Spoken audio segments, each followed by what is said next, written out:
Hey folks, I'm Domotro.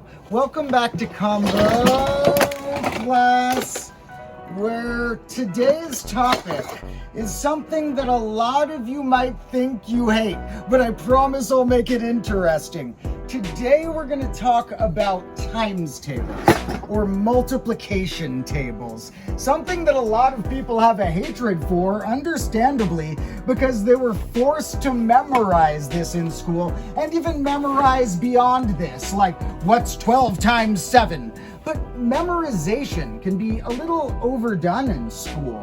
It's useful to memorize this stretch of a times table, to have that as a chunk of tools in your toolkit of knowledge, but you don't really need to memorize anymore. That's just going to make students hate the times tables. So I want to show you some super cool underrated patterns that are hiding in times tables, patterns that should be taught in schools, and then maybe more students would love the idea of times tables instead of hating these things. When I was in school, some of my least favorite classes were ones that involved a lot of memorization. It felt a lot more fun when you just had to memorize a few things and then be able to use some sort of critical thinking to put together the rest of the information yourself. And that felt better for the brain too, because when you had to memorize a long list of something in a subject that you didn't think you would be using most years in the future, you know that it's likely you might forget a lot of those things that you temporarily memorized. Sometimes it can be better to just memorize a few facts about something and also memorize some patterns about it that you can combine with those facts to deduce all sorts of other facts without needing to memorize them all.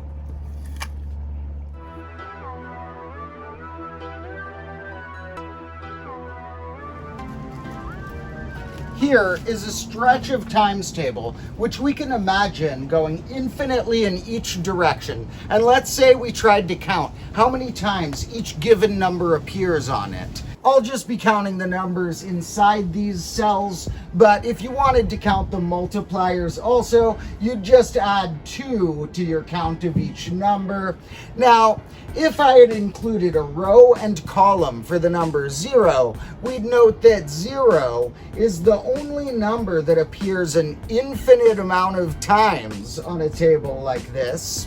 And we'll note that 1 is the only whole number that appears just a single time. All the other numbers appear 2 or more times within these cells. And if we make a clearer distinction between which numbers appear exactly twice and which ones appear 3 or more times, we're led to the definition of prime numbers, which are precisely the numbers that appear exactly twice within these cells, and composite numbers, which are the numbers that appear more than 2 times. As a quick reminder, prime numbers, like 7 here, are typically defined as whole numbers whose only positive factors are 1 and themselves, whereas composite numbers have more than 2 positive factors, and we can visualize that as composite numbers being able to be the area of some rectangle with whole number sides each bigger than 1, whereas prime numbers can't form any rectangles apart from 1 by themselves. And maybe we could make these concepts even clearer to students by introducing them alongside times tables. We're even led to some other divisor-based names for numbers, like highly composite numbers, which we've studied before, are the numbers which you can define as whole numbers with one another nut. Oh my, okay. We can define as the whole numbers that have more divisors than any smaller number. We can also define as the numbers that appear in these cells more times than any smaller number, because the amount of times a number appears in cells here is precisely the amount of positive factors that number has. And there are many other ways in which wait, no. Oh, no. Okay, my times table's okay. Okay. Now, prime and composite numbers are just the beginning of the types of numbers that you may already know of, but you may not know are secretly encoded within times tables. Like, let's take a look at some square numbers and almost square numbers.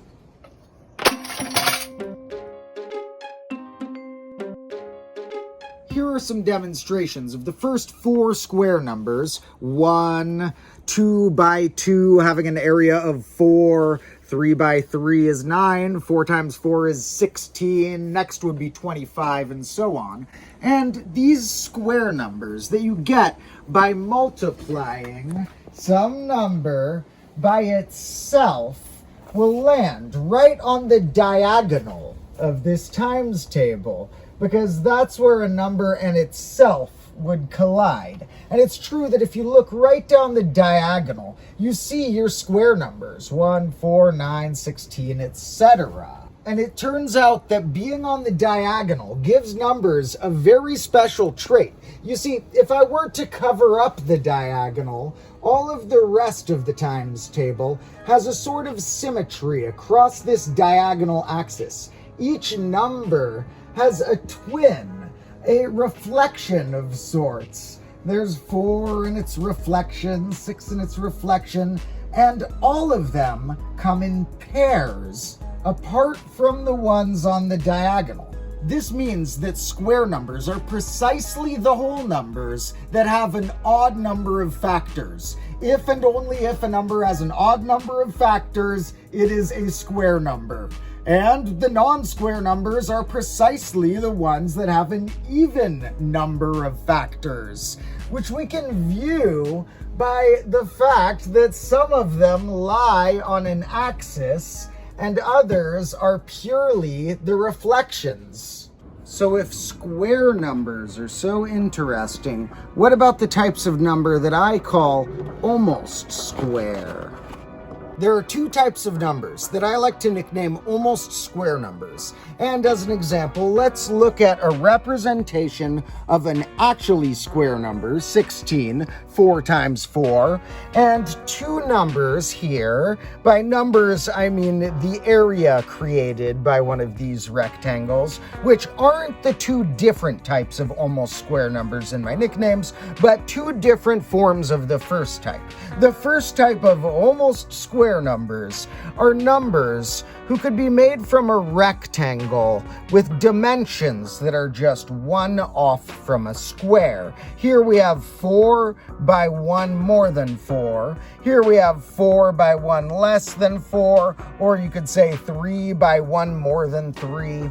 These numbers created 12, 20, and any other almost square number of that sort can be found near the diagonal of the times table, one sort of neighbor to these square numbers on the diagonal, where if you go horizontally or vertically 1 square from the diagonal, you'll hit this sort of number that can be created by something times 1 more or 1 less than itself. And these sorts of almost square numbers, where the almost square refers to the dimensions, do have an important historical nickname because they do a lot of cool things. They've been called pronic numbers in history, although I prefer one of the other historical terms, oblong numbers, because it's closer to describing this sort of shape they have.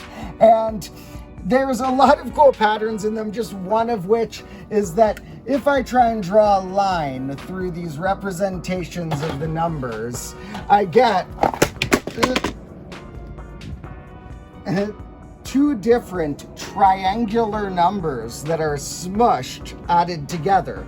by triangular numbers, that's the sort of number that's like a triangle of 1 plus 2 plus 3 up to some point. Here we have 2 copies of 1 plus 2 plus 3. Here we have 2 copies of 1 plus 2 plus 3 plus 4. And so chronic numbers or oblong numbers, being exactly twice triangular numbers, will show up in future episodes. And these are quite interesting, but they're not the only sort of what I call almost square numbers. You see, here I have something that is a 3 by 5. And the dimensions of that don't seem almost square. The number 15 here, if we found it, is on a sort of neighbor to the diagonal, but it's on a diagonal neighbor to the main diagonal. Like, if we take numbers that are right on the diagonal and then go 1 square diagonal from them, it turns out we'll get numbers of this sort, where the dimensions are 2 apart. And although something with dimensions 2 apart may not seem to describe an almost square at first, if we describe those as n minus 1 and n plus 1, like in this case, this is 1 less than 4, and this is 1 more than 4, well, when we multiply these together, this turns out to be a factored form of n squared minus 1, which is the area we'll get here. N squared in this case would be 4 squared, 16, and when the dimensions are 1 less and 1 more, the area, 15 in this case, is 1 less. So these are almost squares, not as much in terms of their dimensions, but in terms of the actual number created. It's just 1 less than the square number. And it's true that if we look at the main diagonal and the cells that are 1 to the diagonal away from those, they're always exactly 1 less. 4, 3, 9, 8, 16, 15, and so on. And I think that by analyzing these 2 types of almost squares as the 2 types of neighbors that the main diagonal could have, the horizontal or vertical ones versus the diagonal ones, could teach a lot of beautiful patterns about all sorts of numbers here. Square numbers, chronic numbers, what happens when we factorize something 1 less than a square, and more.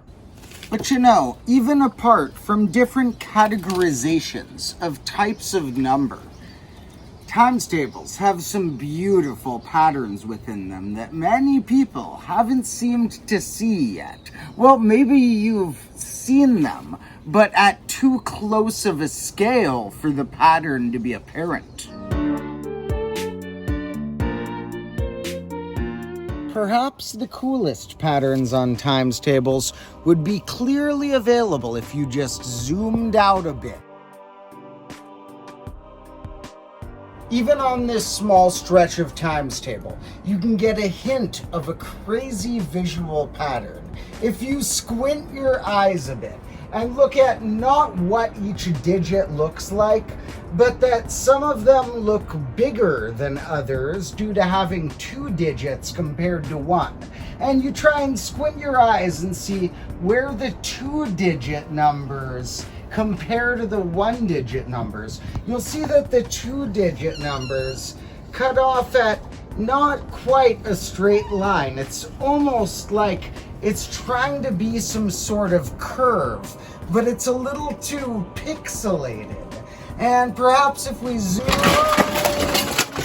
out a bit, we could see a less pixelated version of what it's trying to do.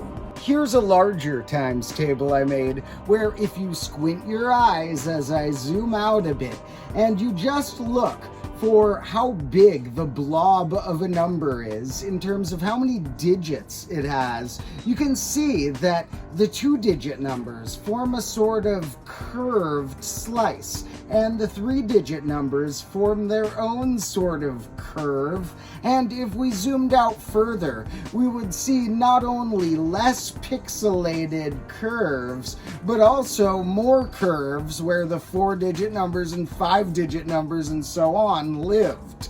Now, why do we get these beautiful curved slices? Well, if we call these multipliers x and y, a number with at least 2 digits means that x times y is a whole number that is at least 10. A number with at least 3 digits means x times y is at least 100, and so on. And these turn out to be equations we could graph. If we looked at the 2-digit numbers, for example, numbers with at least 2 digits are when x times y is at least 10. Now, if we divide by x on each side there, we get that y is at least 10 divided by x. And in the positive quadrant of a graph, those turn out to be equal. So if we flip these times tables and now have an x-axis and a y-axis in the right spots, we can compare these to graphs of x times y being at least 10, being at least 100, being at least 1,000, and so on, and see the different stripes where the coordinates that represent whole numbers each live. Now, we can take this even further and look at where any individual number lives on here. Say, if I wanted to know, where do all of the 6s live? Well, those on their own form a sort of curve as well. And if I looked at where all of the examples of any given number here lived, it would look like a sort of pixelated curve. Less pixelated if the number had more factors. So let's see what that means. If I say that x times y, you could call either of these the x or the y if you really wanted, but we'll call this x to imagine it like a rotated coordinate plane. If I say that x times y equals 6, well, I can divide by x and say that this is the equation for y equals 6 divided by x. And if I graph y equals 6 divided by x here and see the points where it passes through an exact grid point. An exact grid point meaning that the x and the y are whole numbers. Those are the factors of the number. The places where this equation passes through grid points in the positive quadrant of the graph are 1 times 6, 2 times 3, and the reflections of those. And the same thing works in other cases. Here are the grid points. Y equals 12 over x passes, and these represent the factors of 12. And if we wanted to extend a times table to be like the other quadrants of a graph we could make there, we could imagine that we had added 0 and negatives for our multipliers. That would give us both directions on each of these axes. In general, there's a lot of similarities between the factors a number has and equations of the form y equals n over x for some n. And this relates to the classic equation y equals 1 over x, which has its own batch of controversial mysteries and will need its own episode at some point in the future. In general, times tables are surprisingly related to graphs. But despite all these beautiful patterns you can see by zooming out and comparing times tables to graphs, does that really mean that we don't need to memorize beyond this point?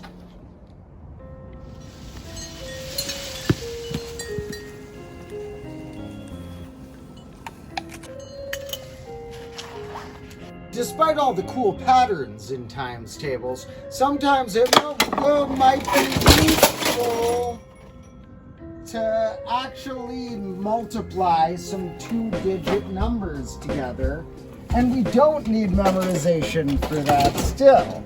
I still think that going up through 9 on a times table is enough to give you all of the patterns that you need to calculate larger numbers in your head. And who cares if it takes 2 seconds to calculate 12 times something instead of having that instantaneous. And the way we can do that relies on many cool little arithmetic tricks. Now, this episode isn't about little arithmetic tricks to quickly multiply things in your head, but to give a quick example of the type of way you could take this little stretch of times table and use it to calculate bigger stretches. If I needed to multiply any of these by 10, I would just take it and add a 0 at the end. And if I needed to multiply something by 11, I could add itself with a 0 at the end with itself. If you need to multiply something by 12, you can add itself with a 0 at the end plus twice itself.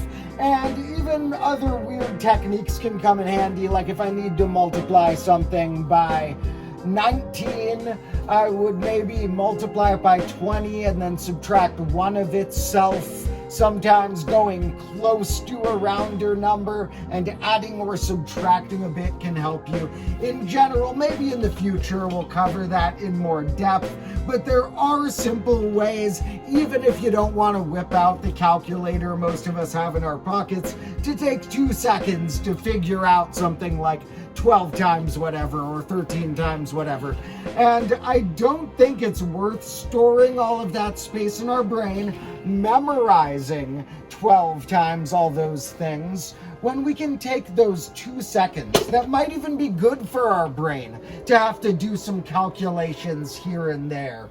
And even more than the ability to calculate bigger things, since we do have calculators in our pocket at most times, I think that teachers should be teaching some of the fun facts about times tables that show the beauty inside them. Overall, I think that one of the reasons why math is an underappreciated and sometimes hated subject is because of all the memorization involved with times tables throughout school, and that students have to learn things like memorize 7 times 12 instead of just calculating it being enough. And 8 times 12, maybe you need a 9 times 12. Instead of just first learning the fundamental patterns that live with, my times, instead of learning fundamental patterns, maybe schools should have a little less memorization and a little bit more learning of the deeper. All right, you guys get my point. Thanks for coming to combo class. And special thanks to all the people who help make this show possible, such as my Patreon supporters. And thanks to all of you for watching. I love you, and I'll see you in the next episode.